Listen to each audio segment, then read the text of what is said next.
Beaver Island sits in northern Lake Michigan, about 20 miles off the coast of Michigan's Lower Peninsula. At 13 miles long and 6 miles wide, it's the largest island in Lake Michigan. Nestled on the shore at the south end of the island is the Beaver Head Lighthouse, home of the Beaver Island Lighthouse School. Welcome to the Beaver Head Lighthouse. The lighthouse is really a symbol for our youth program. And what we'd like to do with you is provide a tour of the upper campus, which includes a lighthouse, and then make our way down to the lower campus, which is the hub of activity of our program.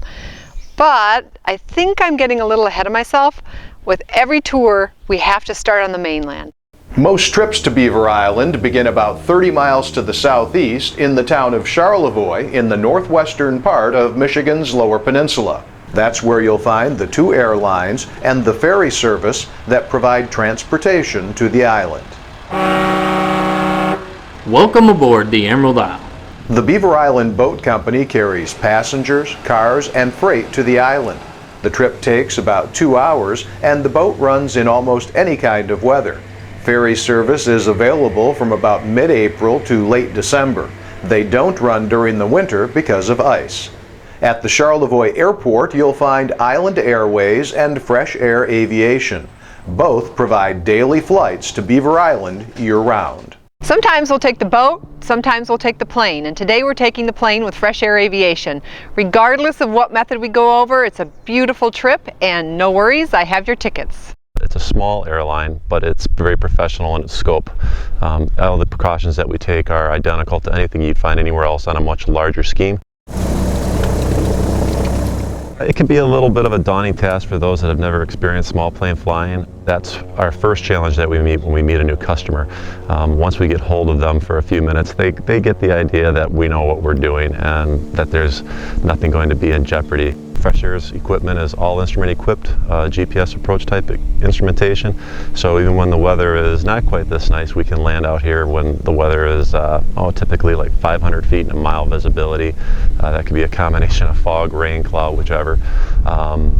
So the capabilities of the equipment in the airline is very adequate for keeping people going back and forth on a timely schedule.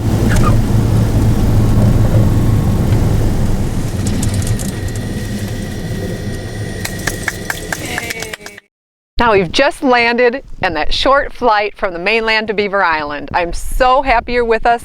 Our next leg of the journey is to find our car in the parking lot, head into town, and find out a little bit more about Beaver Island. Come on with us. Whether you travel to the island by boat or plane, you will need some kind of transportation once you get there. The Lighthouse School has several vehicles, so when you come to the island, there's a car left at one of the 2 airports or the boat dock for you, or someone will be there to pick you up. There are also a couple of places to rent cars, and Monday through Friday, a county transit bus is available. Regardless of how you're getting around, you will want to allow a little extra time because there's only one paved road on the island, so most of the time you're driving on gravel.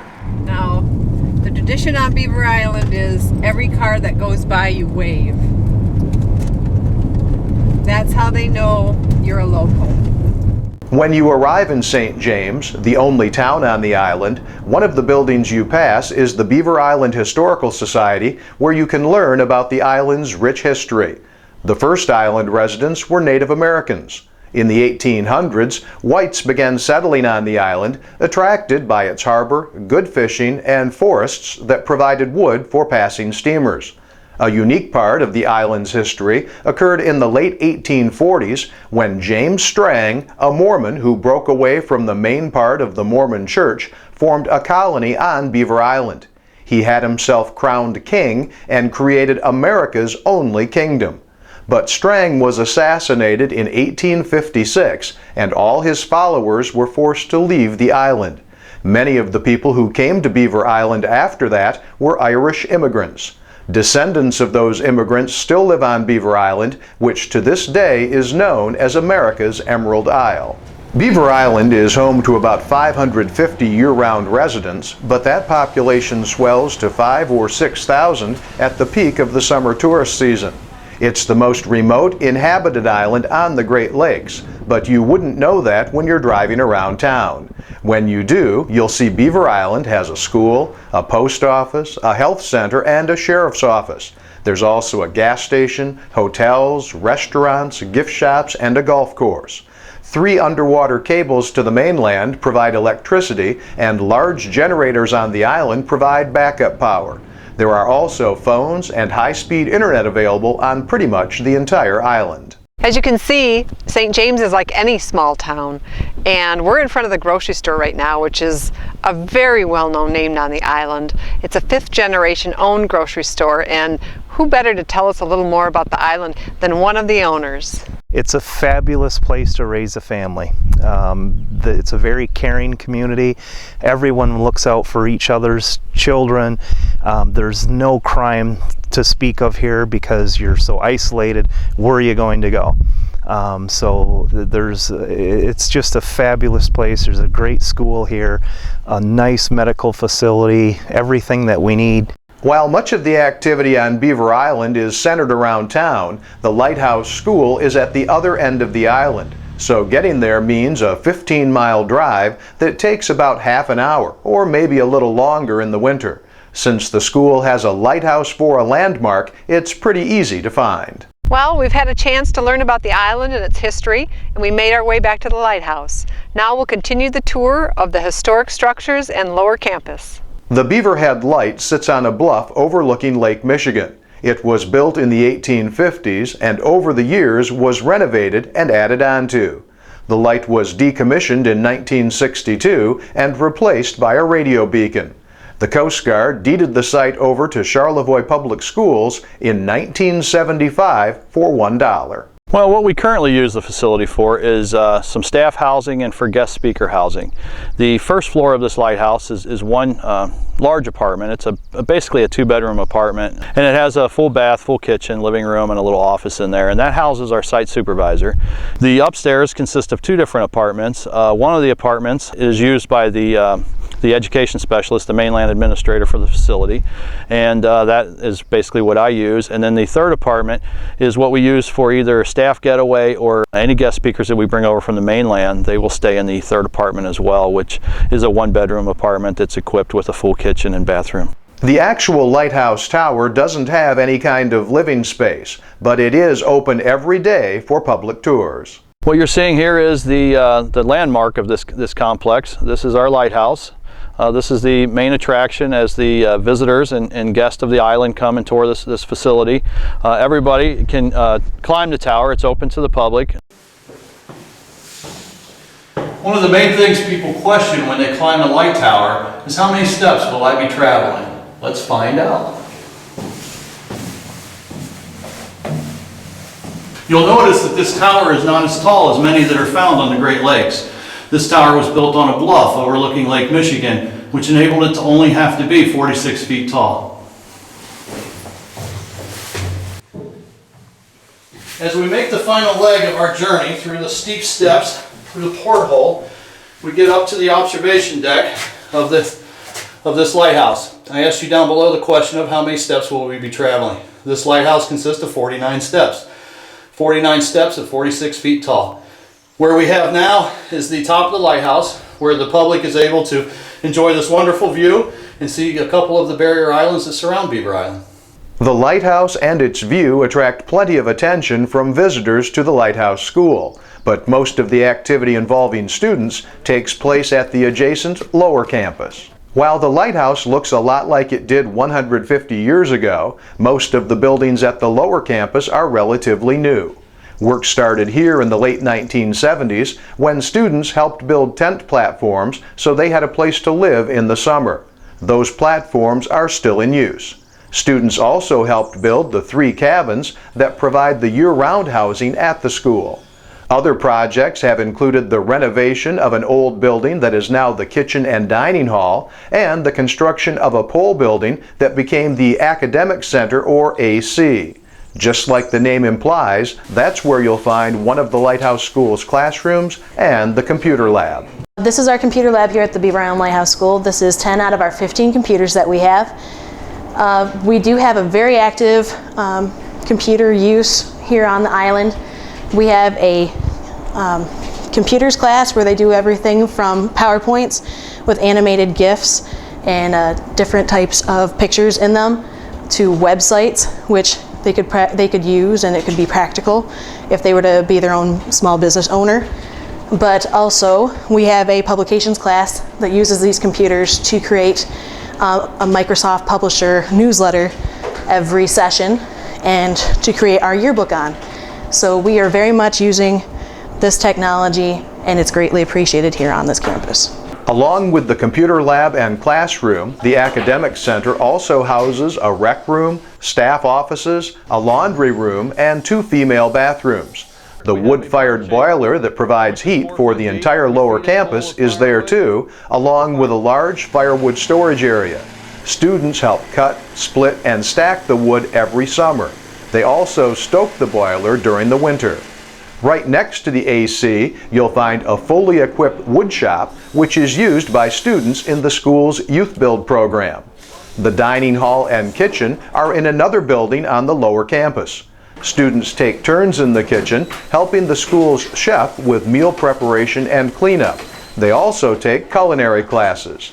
Between the dining hall and the AC are the 3 cabins students and staff call home while they're on the island. Welcome to Manitou. This is 1 out of 2 boy cabins we have here on campus. This is over here is where we play video games and card games and whatever else when we like to hang out. We got a PS3 and a TV. Some nights we like to watch movies. Here we got some bunks where people sleep. All bunks are filled in here. And then right in there is the cabin counselor's room. We have 2 staff members who sleep in there. We're not allowed to go in there right now. There's no one in here. And then over here we have my bed, and then other students' beds and our dressers and everything. Then over here we have our shoe rack and all of our backpack holders and stuff, and a board to write on.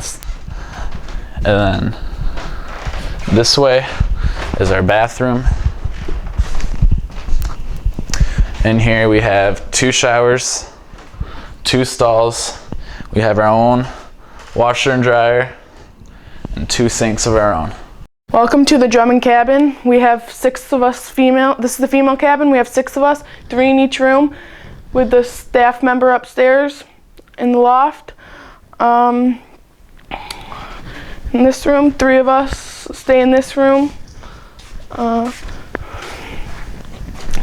They got the TV, their comfy chair, just relaxing, do their homework.